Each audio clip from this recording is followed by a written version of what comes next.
Hey yo, what's the deal? It's the Don, Tony Teflon, House Teflon. We pulled the strings. And this is a Game of Thrones Season 3, Episode 9. Review, The Reins of Castermere.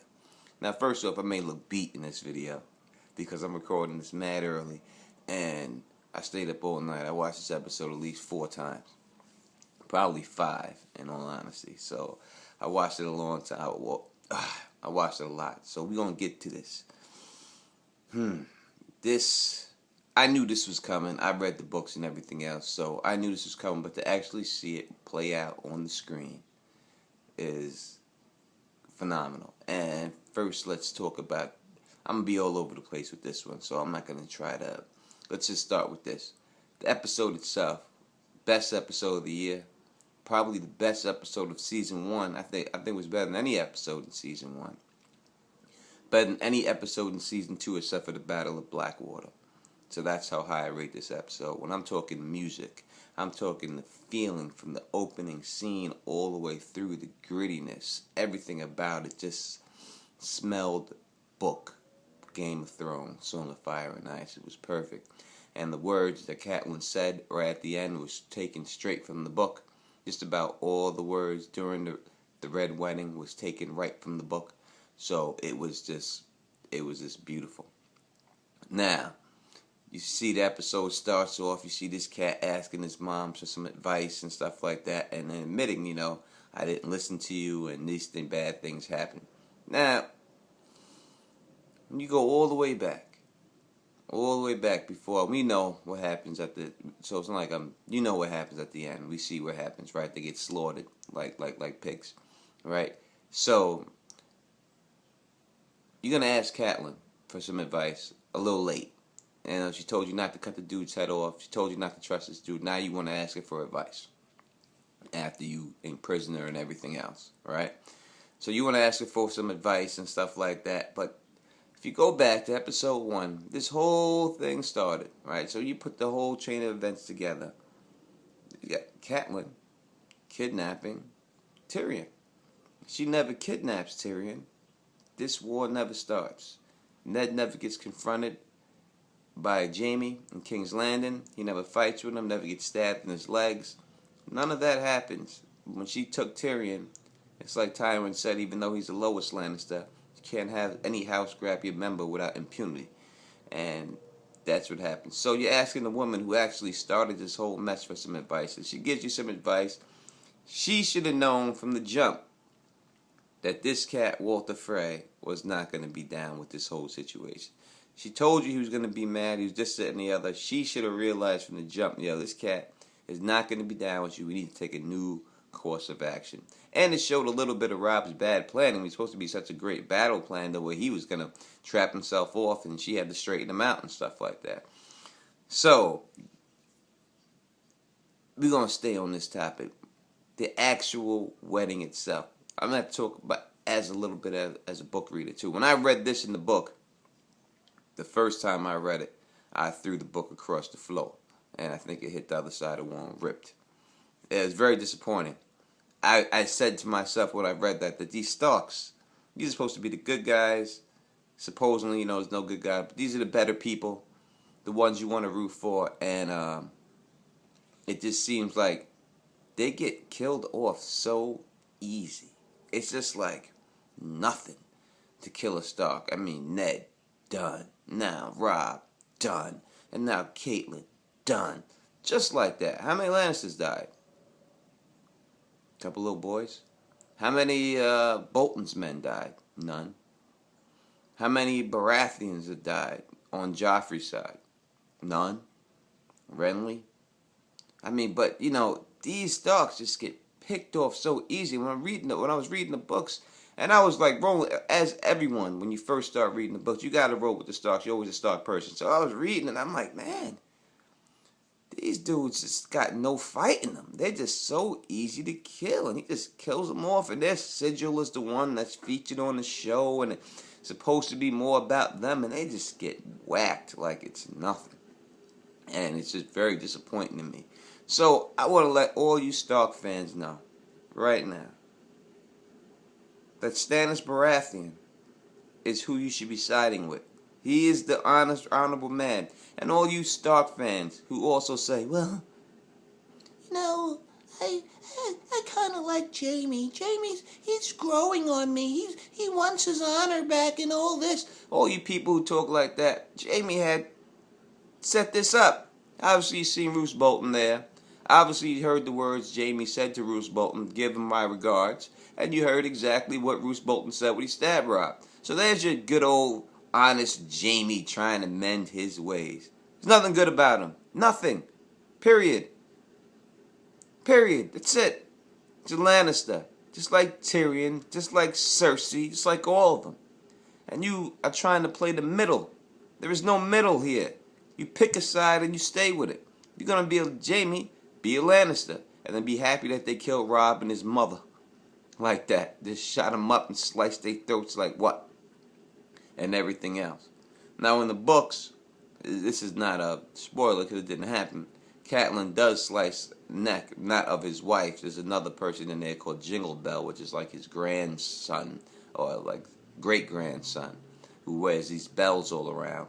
And she grabs him up and slices his throat after he kills Robb and stuff. But I think the twist with the killing the wife is even better than that. So I think that was even better than the books. And that's one thing that was better than the books. Yeah, so they get wet. So there's no more House Stark. It's just about to be the reins of castermere. Just get usurped and just be done. Tywin Lannister tells you straight up, I destroy houses. I kill your whole family line. And now they got a couple of people left, but the main dude the main two dudes is dead. And the mom, the matriarch, is dead too. So I don't look good for House Stark. I've actually, went on Facebook and seen a couple of my peoples after they watched the episode, and they post some comments on my page, and people talking about they ain't even watching the show no more after this. And that makes me laugh, because I kind of had that reaction when I read it. I didn't want to read no more, but I did. And I believe that they'll watch too. But Stannis Baratheon should be your dude. That's the honorable man. He deserves the throne. These fucking Lannisters, or this queen. Let's go to the queen over there, Daenerys. I liked her scene. I liked the battle. But the only thing I don't like about it, these dudes took that whole city with 3 people. 3 people. 2 waves and took it. And I liked the battle. I think they snipped it a little bit too much. And you could have showed a little bit more of the skills. Because the skills was nice. Especially this dude with the spear. Because you never really got a chance to see how a dude would handle the spear. And that makes me think further along of somebody else that holds a spear down and how they're going to handle a spear. So I thought that was great, the way the Grey Worm held the spear. I think he had the best fighting skills of them all. In the preview, when I seen the other dude with him, the dude looks like Vega, when I seen him over there, I thought that was Strong Buas, but they haven't showed him in the show, so I don't think he's in this show.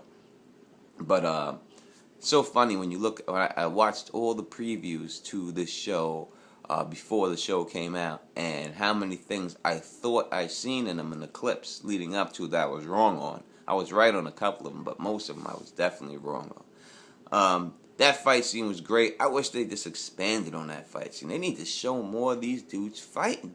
You get 2 fight scenes, you get the Jon fight scene, you get this fight scene, but they just don't show enough for me. I just need to see some more slowed down fighting. I mean, I like the speed, but this show so I can see the technique a little bit better, skipping and flashing back and forth, and they're doing the work. And Sir Jorah Mormont, look how nice this dude is, the old man. You can imagine how nice he was when he was young, fighting with Robert and all these dudes. So that's how nice he is. And the dude back with Daenerys is 1,000 times nicer than him, even at his age. Don't believe it, trust me. 1,000 times nicer. And then Mormont will tell you Bellamy is that much better than him. So they take that. Really can't say too much about it because that's all that happens, you know what I mean? And I thought it was good. I liked it. I just wish there was more of it. Then you just go to Jon.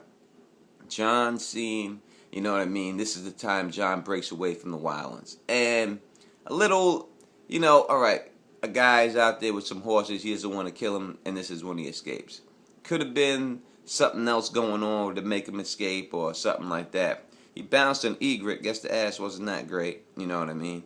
So he bounced on this chick, and he stabbed this dude up. And that's the best part. If anything was to note about that whole thing was the fact that he stabbed this dude, and when he stabbed him, the dude's eyes rolled back in his head, and he consciousness left and went into the bird, and then the bird started attacking Jon, and then the bird flew away. So that shows to me that before he died, his body died, he was able to get his mind out of that body and transfer it into the bird. So now his mind still lives on inside that bird. I'm thinking because the bird just attacked him, and his body was already down. So I guess that's a key thing, you know what I mean, with this walking that we didn't know about. That obviously right before you die, if you can transfer your body into one of these animals, you can live on inside the animal. So then you see more about Bran's walk in the building. This dude's even able to take over human beings. He's got some mind control shit. He's got Jedi mind trick to the power of 10. He could take over the whole person's body, at least for a second, because Hodor just passed right out. Takes over the two wolves. The wolves attack these dudes and start ripping people up and stuff like that. And so we see Bran starting to take control. We see this guy is not just a warg, but it seems like he is the warg of them all. So Jon escapes. He gets away. They do that. They don't search the castle, it seems like, and they're safe, and that's that. So that's that. I mean, Sam, he looks at the wall with his girl, you know what I mean? And what can I say about Sam? The only thing I can say about Sam is, bottom line is, it was freezing out the last episode. He had some time to get it in with the chick, and she'd rather get out the blanket than give it to him and fix the fire. That's Sam, period. So, back to the episode in the whole, the reins of Castermere. I just thought the episode was great. I don't know how many times I could basically say the episode was great. Rob and just seeing it. Rob and the wolf get caught out. Well, that leads me to Arya. Let's go to Arya real quick. Arya cannot catch a break, even when she's right there. But the Hound saves her, because she would have been murdered too. So now you got Arya and the Hound hanging out. What's she gonna do? Where can she go? This girl. Her mother's dead. Her father's dead. Her eldest brother is dead. What is that to do? Just hang out with the Hound, I guess. I mean, this chick cannot catch a break. She's badass. She told this dude straight up, I'm going to put a sword right through your eye and the back of your head. Believe that. Before this is all said and done. Period. Because Arya don't pardon people either. She's not forgetting this dude, even though he's trying to be nice to her and do whatever. She don't forget what he did to her, the butcher's boy. He must pay for that. And that's it. And that's the way she feels about it, you know, and I'm with her on that. Man, this really was a great episode. I feel bad for Arya. Edmure gets pulled off and stuff. Gets a better looking chick than he expected out the ones that was pulled out. I don't know how that could be a Frey, because other Freys just look like their nose is always running. And just snot nose. And this chick just looked right. And they look like they got cold sores on their lips, the Freys, and they just herpes beat down. You know what I mean? So he made out with that one, no doubt about it.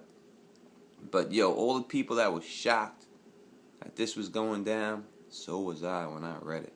And I'm so happy that it's finally over, because I've been anticipating it and knew it was going to happen this episode by the title of the episode. Knew it was going to happen. I'm just so happy it happened, and I just didn't expect it to play out. And they used enough time to do it. They didn't rush it. They used it. It was great. Everything was good about it. I was just 100% about it.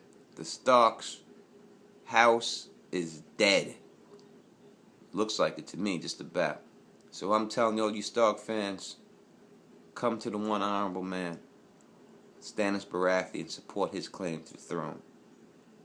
Because you people wouldn't be getting murdered like that. And it's like they say in the next episode, the North remembers. And let's go back real quick. If you see them eating in the beginning, that's called there's that. When you go into someone's house and you get protection of them, as long as you eat their food, they're not supposed to be able to hurt you. And it's a tradition. And you're not supposed to bring your weapons after you've eaten your food and stuff like that. And you're supposed to be by the guest right, protected by this guest right.